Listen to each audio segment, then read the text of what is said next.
Azimi here, personal injury lawyer and litigator.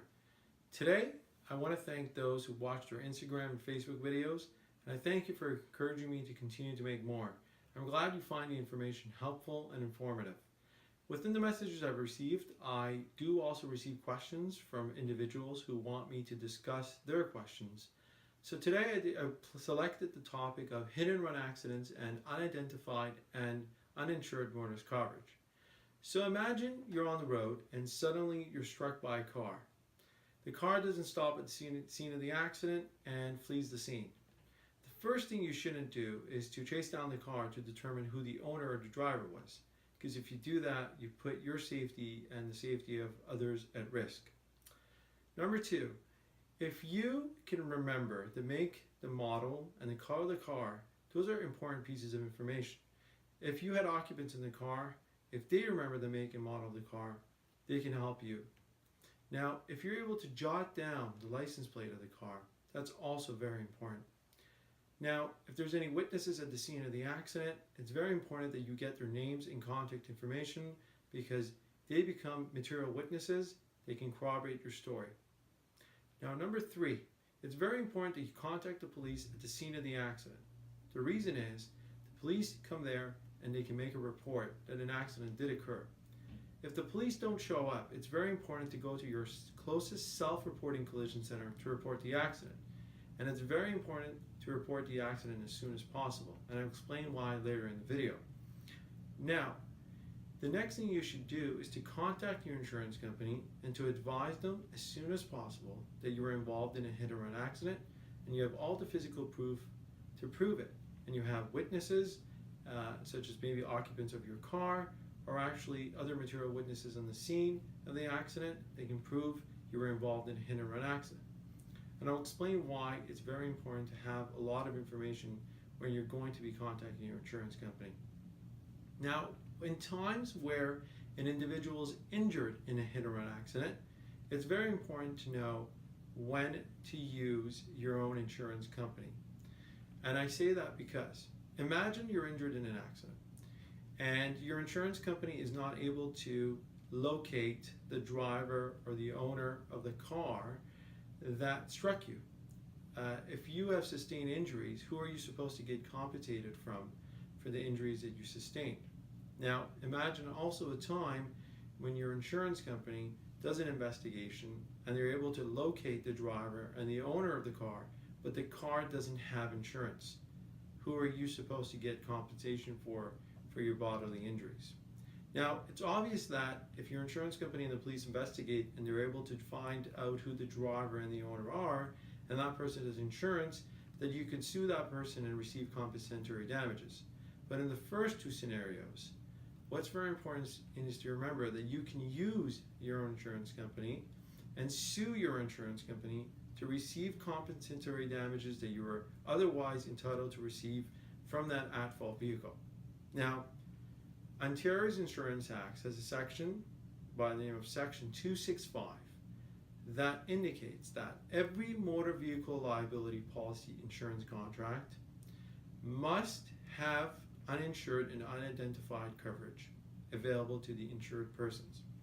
Now, the exact wording of the legislation is, a person insured under contract is legally entitled to recover from an uninsured motorist or unidentified motorist for damages arising from bodily injuries.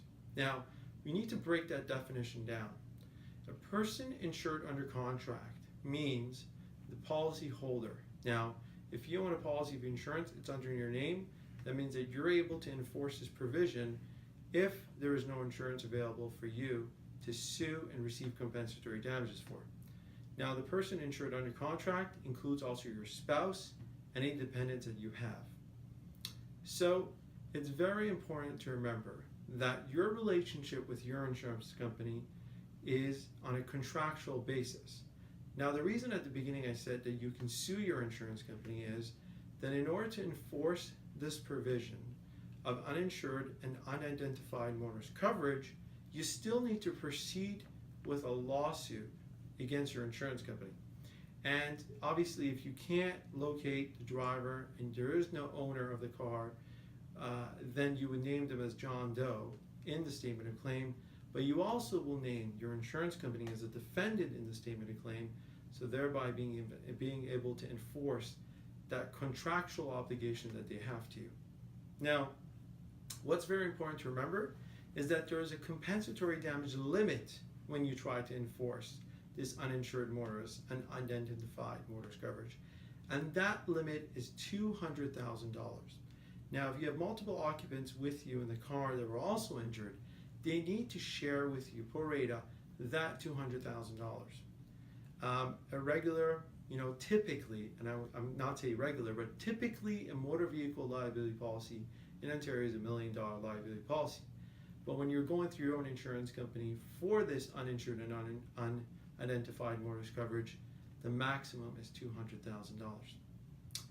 It's also very important that if there is 1% chance, and they call it the 1% rule, that there is another insurance policy that can cover and compensate you for your bodily injuries, then you're not able to enforce this uninsured and unidentified coverage set out in the Insurance Act. What I want to also get into is it's very important that in unidentified motor claims, it's very important that you follow certain procedures. And if you're struck and you're not able to locate the owner and driver, there's several procedures set out in Section 3 of Ontario Regulation 676. Now, I know that some of our viewers are not really in tune with the law, so that's why really, without getting into too much legalese, I'm going to tell you what those procedures are. You can obviously Google this regulation. You can just type in Section 3 of Ontario Regulation 676. You will see multiple articles about it, and you can learn it that way. Or you can also just look up the legislation itself, Ontario Regulation 676, to really study the procedures.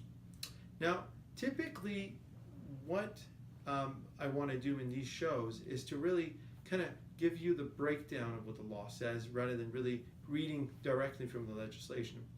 Now, when reading Section 3, it's very important to know very different components. Now, the first component says that you must report the accident within 24 hours if you're involved in a hit or run accident.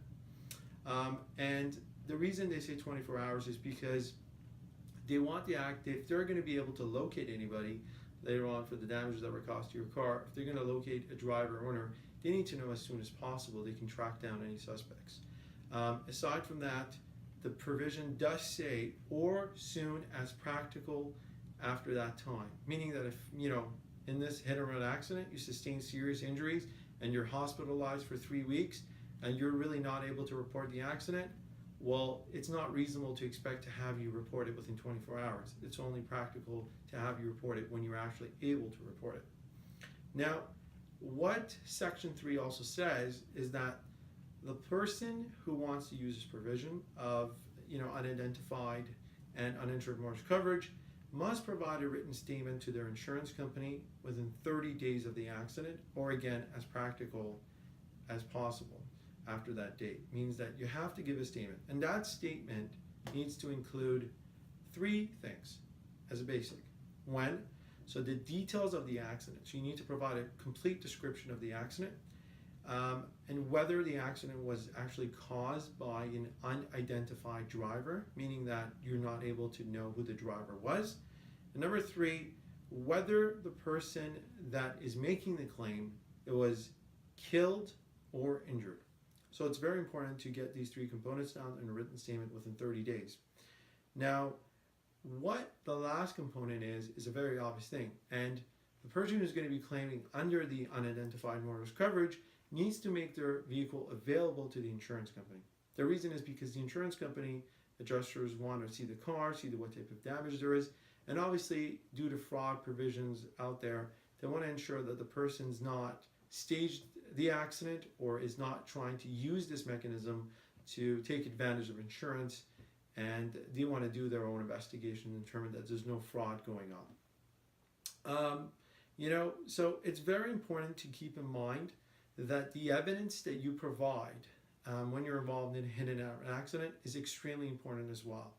The evidence, the more physical evidence you're able to capture, right at the scene of the accident, or the physical evidence that you're able to prove in terms of witness evidence, meaning that other people are there to corroborate your story, the better. Because there's a case called Shapiro versus Doe. It's a 2016 Superior Court case where the court said that it's very important that if someone is not able to actually provide a reason as to why they were not able to identify an unidentified vehicle, they need to give reasons as to why they were not able to do that. So it's very, very important that you have everything written, you jot down everything, so that if you are proceeding on the basis of unidentified, unknown motorist coverage, that your claim goes through successfully. Now, if you're involved in a hit-and-run accident, you wish to learn more about your rights, please visit azimilaw.ca.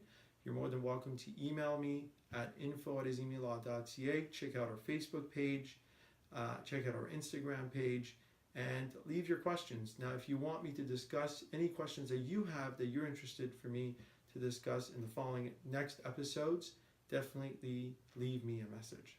And I hope you found this episode informative, and thank you.